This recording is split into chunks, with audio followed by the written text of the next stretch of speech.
In this final video, I'm going to cover participles again and how to translate them in a variety of different contexts. The textbook covers 3 specific ways that the participles can be translated, and I'm going to just cover 2 of them here. The third one doesn't happen very often, and it's in the textbook, and you can cover it there or shoot me questions if you have any about it, but I'm going to cover 2 of them here in this video. We're working with pages 107 and 108 in the textbook, and the first way that the textbook identifies the participle to be translated is as a verb. You'll recall participles are verbs, but they're half verbs. They're beinonim. They're the in-between verbs. They're half verbs and half adjectives.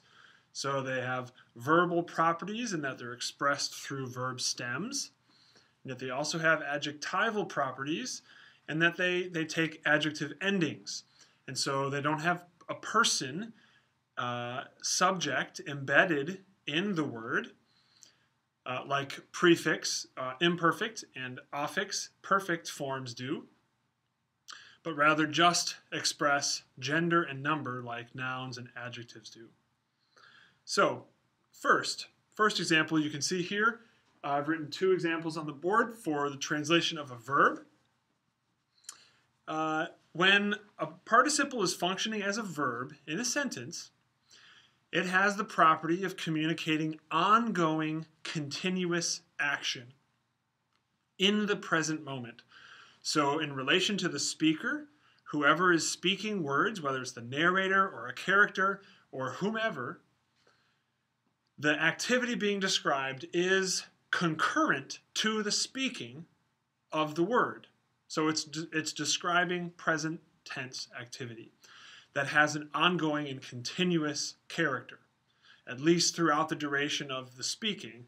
It doesn't necessarily mean that what's being spoken is infinite in either direction, but rather throughout the duration it's a continuous activity.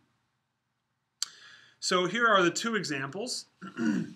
Let me just say first, as with everything, really every word in every language is dependent on context for meaning. So dictionaries are stupendously helpful for us, and yet they are somewhat superficial because they suggest that words have meaning in isolation, which is just simply not true. Words take on meaning based on how they're used in context. And so certain contexts in which participles are functioning as verbs will describe ongoing present activity.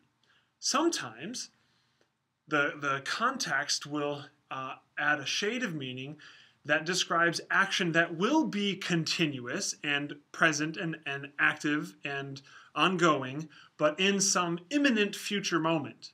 So I'll give you both examples here on the board.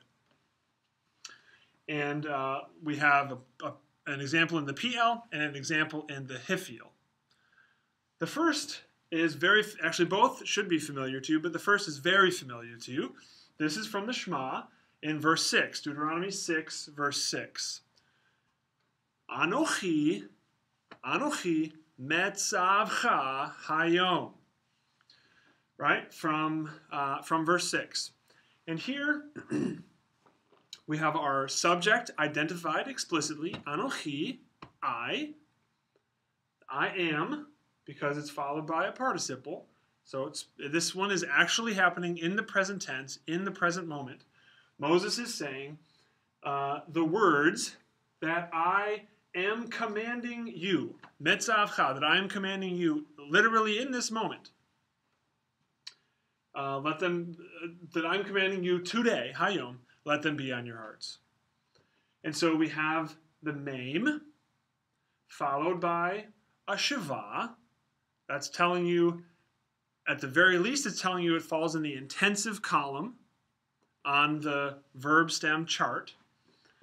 And then we have a dagesh forte in the middle root letter. Now here, because the suffix has been added, the final root letter, which is weak, it's a hey, it's fallen off because of the addition of the suffix. The cha on the end, you. that I am commanding you. So that's disappeared, but nevertheless, we still have the mem with a shava, and we have the shurik vav in the middle root letter, and we don't have kibbutz here under the tzadi, so we know it's pl and not pu'al. 9 times out of 10, or 95 times out of 100, it's going to be pl and not pu'al. So you see the pattern, it's right there.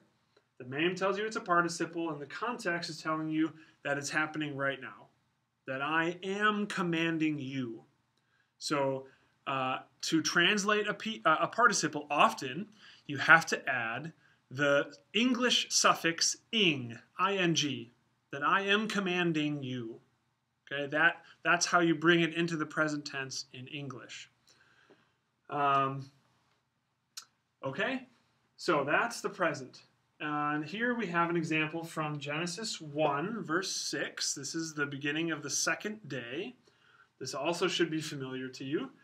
This is on the second day talking about the rakia, which God's spoken word articulates into the midst of the waters, creating a living space with waters both above and below. And this phrase here is when God is initially uttering his creative speech that says, let there be a rakia, and vihi, and let it be, vihi, mavdil. Mavdil, you see it's in blue, so you know it's a participle here on the board. Mavdil, bain, maim, lamaim. So mavdil is, I don't believe it's one of your vocab words, but you know it from the intensive as being this idea of separating. So, and let it separate between water and between water, or between water to the water, literally. But let it separate the waters from the waters that are above and the waters that are below. It's the separation. So this is talking about the imminent future, because the context is telling you, and let there be, or let it be, let the rakia be this separation. And so let it separate. So here we don't translate it with an ing, because it's something it's in the imminent future. It's about to happen.